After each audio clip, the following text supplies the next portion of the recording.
থানায় যা কোর্টে যা, কিছুদিন পরে মামলা হয়রান হয়ে যায়। আমি ধরার অবস্থা, রানিং অবস্থা আপনাদের মিডিয়ার কাছে আমার সামনে আসে। আচ্ছা। যেহেতু তাকে আমি একদম অন্য জায়গায় বিয়ে দিতে পারলে তো আমার 5 লক্ষ টাকা বেঁচে গেল, ওই দিক থেকে মামলার আমার খালাস হয়ে যায়। মানে আপনি বলতেছেন যে আপনি আপনার এই বউ আরেকজনের সাথে বিয়ে দিবেন? হ্যাঁ, আমি স্ব ইচ্ছা একজনের হাতে তুলে দিতে চাই।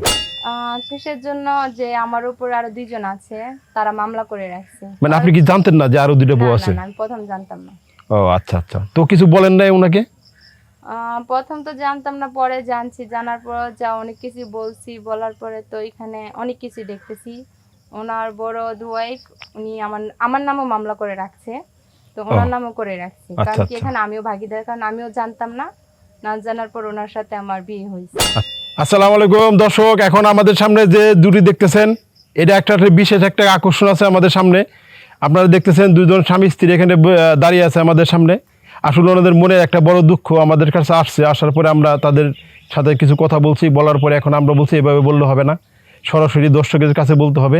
এখন দর্শকরা যদি আপনাদের এই কথা তারা রাজি হয়, কেউ যদি এরকম থাকে কেউ, তাহলে আপনারা আমাদের সাথে যোগাযোগ করবে, আমরা আপনাদের সাথে যোগাযোগ করে ব্যবস্থা করে দেব।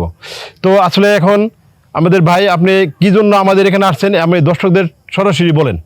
আসসালামু আলাইকুম। দেশ ও দেশের বাইরে সবার প্রতি আমার সালাম রইল, অন্য জাতির প্রতি ভালোবাসা। আজকে আমরা দুজন একসাথে জুটি হইলাম, যেহেতু দেখতে পাচ্ছেন আপনার ক্যামেরার সামনে। সবার জন্যই দাদা স্পটটা। আমার মনের কষ্টগুলো হলো, আমি আগে আর 2টি বিয়ে করি দেশের বাড়িতে।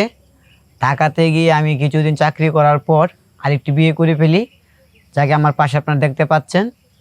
এখন দেখা গেছে আমার দেশে 2 ফ্যামিলি গত সমস্যা, আর আমি 2টি মামলা খেয়ে যাই। 2টি মামলা খাওয়ার পরেই দেখা যায় আমার দীর্ঘ জীবনে কিছুদিন জেল কাটতে হয়, কিছুদিন দৌড়াতে হয় পুলিশে, সারাদিন তারা আমার পাশে করতেই থাকে। আচ্ছা, আমি বলি আপনাকে একটা কথা, আপনি যে পুলিশ আপনাকে দাঁড়ায় কি জন্য দাঁড়াইতেছে? আমি আর 2টি বিয়ে করছি, আমার 2টি ফ্যামিলি বড় 2জন, যে 2জন আছে আমার, ওরা মামলা। এই পাশে আপনার যে পাশে সে আপনার কি হয়? সেও আমার একটা স্ত্রী, 3 নাম্বার স্ত্রী। 3 নাম্বার স্ত্রী আর কি। সেজন্য আমি আপনার মিডিয়ার সামনে আসা। সে বলতেছে, সে ভাবছিলাম আমি ডিপোজ দিয়ে দেবো। সে ভাবতেছে না, তুমি ডিপোজ দিবে আমাকে হয়তো অন্য জায়গায় বিয়ে দাও, নাহলে 5 লক্ষ টাকা আমি না দেড় মোহর আছে যেহেতু আমার, সে টাকাগুলো দেও। যেহেতু তোমার আমি চলে যেতে হয়, এটা আমার জীবনের ভবিষ্যৎ আছে। আচ্ছা আচ্ছা, তার জন্যই তুমি আমাকে অন্য জায়গায় বিয়ে দিয়ে দাও, নাহলে আমাকে 5 লক্ষ টাকা দাও। এই টাকা দিয়ে ব্যাংক ব্যালেন্সের মাধ্যমে যে লেনদেন করে আমি সুযোগ সুবিধার মতো 2টি ভাত খেয়ে চলতে পারি।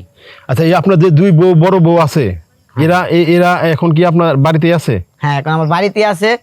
ওরা কিন্তু দেখা গেছে থানায় যা কোর্টে যা, কিছুদিন পরে মামলা হয়রান হয়ে যায়। আমি ধরার অবস্থা, রানিং অবস্থা আপনাদের মিডিয়ার কাছে আমার সামনে আসা। আচ্ছা। যেহেতু তাকে আমি একদম অন্য জায়গায় বিয়ে দিতে পারলে তো আমার 5 লক্ষ টাকা বেঁচে গেল, ওই দিক থেকে মামলার আমার খালাস হয়ে যায়। মানে আপনি বলতেছেন যে আপনি আপনার এই বউ আরেকজনের সাথে বিয়ে দিবেন? হ্যাঁ, আমি স্ব ইচ্ছা একজনের হাতে তুলে দিতে চাই। সে কি জন্য দিতে চান এটা? মানে দিবেন কি জন্য? দেওয়ার জন্য মানে আমার ওই দিক থেকে মামলার হাত থেকে আইন সবার চোখে সমান। বাংলাদেশ সরকার যে আইন দিছে, আইন সবার চোখে সমান। তারপর তো একটা আইন আছে, সে যে আইনের রাস্তা নেই, আমার সাজা প্রাপ্ত করতে হবে। সেজন্য আমি তার বিচার মতো, শরীয়ত মতো তাকে আমি ডিপোজ দিয়ে অন্য জায়গায় বিয়ে দিতে চাই। আচ্ছা, মানে আপনি বলতেছেন আপনার যে ছোট বউ আছে, এই ছোট বউকে আপনি আর এক জায়গায় বিয়ে দিয়ে দিবেন? হ্যাঁ। এই তো আপনার মূল কথা। ঠিক আছে। আর যে পুরো 2 বউ আছে, সেই 2 বউ নিয়ে আপনি থাকবেন? থাকতে চাই। এখন আপনি যদি না করেন, তাহলে আপনি ওই 2 বউর কাছ থেকে মামলা খাবেন। আবার যদি এই বউ ছাইড়া দেন এমনি, তাহলে আবার এই বউর কাছ থেকে মামলা খাবেন। এখন আপনি খুব মানকে চিপের মধ্যে আছেন। আচ্ছা, বুঝছি। আচ্ছা, এখন আপনি বলেন যে আপনার এই যে সুন্দরী একটা বউ, আপনার বউটা কিন্তু আগের 2 বউ এরকম সুন্দর, এরকমই সুন্দরী, তাদের চেহারা এরকমই সুন্দর চেহারা, একজন তো একজন কম না আর কি। মাশাআল্লাহ, তো ভালো কপাল আছে। যাই হোক, এটা কয়জনে পায়? এখন আপনি কিরকম ছেলে চাচ্ছেন আপনার এই বউর জন্য? মনে বোঝেন গরিব হোক, সে যদি গরিব যদি হয়, একটা ফ্যামিলির যেহেতু গরিব যদি হয়, তো খেটে খাওয়ার মতো মানুষ, 3 বেলা ভাত, একটা কাপড়, ইজ্জত, শরীয়ত সম্মত তাকে ঢেকে রাখতে পারে, তেমন একটা ছেলে চাই।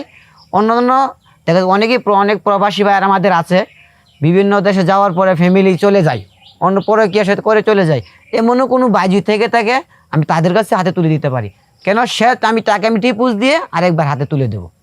আচ্ছা, আপনি ডিভোর্স দিয়ে ওই চাইতেছেন প্রবাসী কেউ যদি বিয়ে করে তাহলে ভালো হয়। হ্যাঁ হ্যাঁ হ্যাঁ, আচ্ছা। ঠিক আছে। এখন আপনি যে বলতেছেন এটা কি আপনার এই ছোট বউ রাজি আছে? আমরা আপনার ছোট বউর সাথে একটু কথা বলি। একটু কথা বলতে পারেন, সেজন্য আমার আপনাদের মিডিয়ার সামনে আসা। আচ্ছা, আসসালামু আলাইকুম ভাবি, ওয়ালাইকুম আসসালাম। আপনি কেমন আছেন? আলহামদুলিল্লাহ ভালো আছি, আপনি কেমন আছেন? আছি আলহামদুলিল্লাহ ভালো। আসলে আমরা এই ঘটনাটা আমি শুনছি গতকালকে বিকেলে, যে এরকম আমাদের এই যে ভাই একটা বিয়ে করে আনছে আর একটা দুইটা বউ আছে, এটা আমরা আগে থেকে জানি। জি। তো এখন আপনার সাথেও বিয়ে হয়েছে, সেটাও আমরা শুনছি।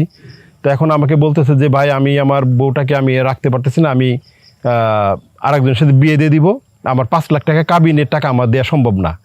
এখন এই জন্যই আমি বললাম যে ভাই আমার কাছে বলে লাভ নাই, আপনি যদি বলেন আমাদের এই সামনে এসে ক্যামেরার সামনে বলেন, আমরা দেখি যদি এরকম কোনো যোগ্য পাত্র পাই, যদি কেউ আপনার এই বউকে ইচ্ছাকৃতভাবে বিয়ে করে, তাহলে আপনি 5 লাখ টাকা কাবিন থেকে বেঁচে গেলেন। এখন ভাবি এখনো বলেন যে আপনি ওই আপনি কি আপনার হাজব্যান্ডের যে বর্তমান যে হাজব্যান্ড, আপনি কি আগে বিয়ে হয়েছিল? না, আমার আগে বিয়ে হয়নি। এই প্রথম না? হ্যাঁ। আচ্ছা, এই কি আপনি পছন্দ করে বিয়ে করছেন নাকি আপনি জি, কিভাবে? পছন্দ করে বিয়ে করছিলাম। এখন আপনাকে যে ছেড়ে দিতে চায়, এতে আপনার মনোভাব কি? কিসের জন্য? যে আমার উপর আরো 2 জন আছে, তারা মামলা করে রাখছে। মানে আপনি কি জানতেন না যে আরো 2টা বউ না, আছে? না, আমি প্রথম জানতাম না। ও আচ্ছা আচ্ছা, তো কিছু বলেন নাই ওনাকে? প্রথম তো জানতাম না, পরে জানছি, জানার পর যা অনেক কিছু বলছি, বলার পরে তো এখানে অনেক কিছু দেখতেছি। ওনার বড় ওয়াইফ উনি আমার নামও মামলা করে রাখছে, তো ওনার নামও করে রাখছে। আচ্ছা, কারণ কি আচ্ছা। এখানে আমিও ভাগিদার, কারণ আমিও জানতাম না, না জানার পর ওনার সাথে আমার বিয়ে হয়েছে। আচ্ছা, এখন ওই যে উনি যে পাত্র খুঁজতেছে, প্রবাসী ছেলে হলে ভালো হয় অথবা ভালো ডাল ভাত খাওয়াতে পারে এরকম একটা ছেলে হ্যাঁ, উনি পছন্দ করতে চায়। হ্যাঁ, কিসের জন্য? কারণ উনি আমাকে ছেড়ে দিচ্ছে, তো আমার অন্য কোথাও যে আমার জীবনটাকে সেটেল করতে হবে। মানে উনি গার্জেন হয়ে আপনি এখন বিয়ে দিয়ে হ্যাঁ, দিবে, এই তো? এখন আপনি কিরকম ছেলে চাচ্ছেন? আমি চাই যে আমার কেউ খেয়াল নিবে বা আমার কেউ যত্ন নিবে, যেটুকু হোক, কম হোক বেশি হোক, মানে দুটোটা মিলে আমি থাকতে চাই। আচ্ছা, ধরেন এখন ভাবি আপনার ওই আগে পাত্র যদি এমন পাত্র আমাদের কাছে যোগাযোগ করে যে আগে বিয়ে করছিল, তার বউ চলে গেছে বা বউ মারা গেছে, তাদের একটু হালকা একটু বয়স্ক পাত্র যদি আপনি বিয়ে করতে চায়, সেক্ষেত্রে আপনি কি করবেন? আমি করবো, কিন্তু আমার জামাইয়ের দরকার, আমি মানে একা থাকতে পারবো না। আপনার শুধু একটা জামাই হলেই হয়, তাই না? হ্যাঁ, আমার জামাই হইলে হবে। যেমন এই যে উনি পাশে উনি স্মার্ট একটা চেহারা, ওনাকে মানে এরকম হলেও চলবে, বা এর থেকে হ্যাঁ, বয়স বেশি হলেও সমস্যা নাই? না। আচ্ছা যাক, আপনার তাহলে আমরা যেহেতু আপনারা দুজনে রাজি আছেন, আমরা আপনাদের এই কথাগুলো আমরা ফেসবুকে দিব। দেওয়ার পরে যদি আমরা এখানে কোনো ভালো পাত্র পাই, তাহলে আমরা চেষ্টা করব আপনাদের সাথে যোগাযোগ করার জন্য। আর এখন দুজন আপনারা এখন কোথায় আছেন? আপনাদের বাড়িতে আছেন নাকি বাইরে কোথাও আছেন? আমরা বাইরে আছি। বাইরে আছেন, বাড়িতে যাইতে পারেন না? না, না, না। ওই ভাইও কি আপনার ওই বাইরেই থাকে? ওইখানে থাকে আর এখানে অল্প থাকে আর কি। ও আচ্ছা, 3 জায়গায় থাকতে হয়। হ্যাঁ। ও আচ্ছা আচ্ছা ভাই, এখন একটা ভাইয়ের কাছে একটা কথা বলি, যাক আপনার সাথে ভাবি অনেক কথা হয়েছে, এখন দেখি আমরা পাই কিনা। এখন ভাই বলেন। এখন আপনার এই 3টা বিয়ে করে আপনার কেমন লাগতেছে? ভাই আমি দর্শকদেরকে বলি, আপনাদেরকে বলি, আপনার আমার ক্যামেরার সামনে তাদেরকেও বলি, যারা দেখতেছেন আমার ভিডিও তাদেরকেও বলি, জীবনে ভুল করেন না, এরকম ভুল করেন না, কিন্তু এনজয় করেন, মজ করেন, কিন্তু কেউ দুই নয় পারে দিবেন না। আপনি তো না, 2 নয়, আপনি তো 3 নয় পারা দিছেন। হ্যাঁ, আমি 2টা নয় পারে, আবার অর্ধেক না পারা দিছি, 2.5টা না পারা দেওয়া হয়েছে আমার। আচ্ছা যাক, আমরা অনেক শুনলাম আপনাদের কথা, আমরা চেষ্টা করব যদি একটা ভালো পাত্র যদি পাই, ভাবির জন্য আমরা আলাদা ব্যবস্থা করে দিব, ঠিক আছে? আর আপনি ডিভোর্স দিয়ে একদম কাগজপত্র করে দিয়ে দিবেন বই, তো? আচ্ছা ঠিক আছে, আমরা ভাবি তাহলে আমরা দেখি চেষ্টা করে পাই কিনা। হ্যাঁ, ওকে। আচ্ছা, আসসালামু আলাইকুম ভাবি। ওয়ালাইকুম আসসালাম।